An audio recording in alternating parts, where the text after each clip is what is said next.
The Gift of the Magi Story, written by O.Henry. Della and Jim were married just a year. They had very little money and their place was poor. But what they lacked in fancy things, they made up for with love. The very next day was Christmas. All the money Della had to buy a gift for her dear husband was $1.87. "What on earth can I buy with that?" she asked. Turning around, she saw her reflection in the mirror. Stepping up to the mirror, she stared at her reflection.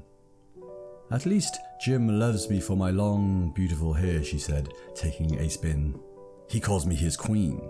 Then she stopped cold. "Some queen I am," she said, "with just $1.87 to spend on a gift for my husband." Then all at once, Della knew what she must do. Very fast, she put on her cloak and rushed out of her apartment. She ran down the street to a shop where wigs were made. A sign said, "We buy hair." "Tell me," Della asked the shopwoman, "how much will you pay me for my hair?" "Come step inside," said the shopwoman, "and let me see it." Della stepped in the shop and took off her cloak. Down fell her long, thick hair. My, said the shopwoman, "I will pay you $20 for your lovely long hair." At last, with $20 in her pocket and the $1.87 from before, Della could go shopping. But what should she get her husband? The one thing Jim loved best in all the world was his golden pocket watch. It had come from his father, and from his father's father before that. Sometimes, when Jim did not know anyone could see, he took out that golden watch, turned it over, and rubbed it with care.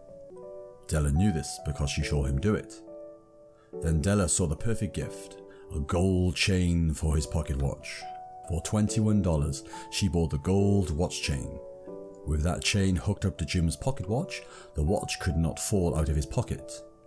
And wouldn't Jim look grand when he took out that golden pocket watch and everyone could see the shiny gold chain too? That night, when Jim came home, Della rushed up to give him the gift she had bought. Yet when he saw his wife's short hair on her face, a frown appeared where he had smiled. "Oh, do not worry, husband," she cries. "My hair grows back quickly."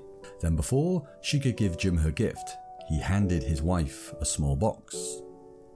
Della untied the ribbon and opened it.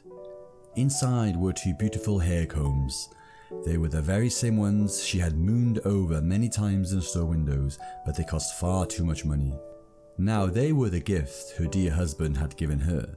Then Della handed Jim her box. "Now your turn," she said. When Jim opened it and saw the gold watch chain, he had to sit down. "Don't you like it?" said his wife. "Of course I do," said Jim.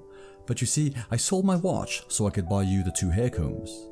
"And I sold my hair to buy you the watch chain," said Della.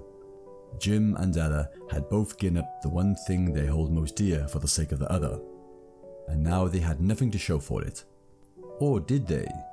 "My queen," said Jim, taking his wife's hand in his own and looking into her eyes. "My dear husband," said Della with love.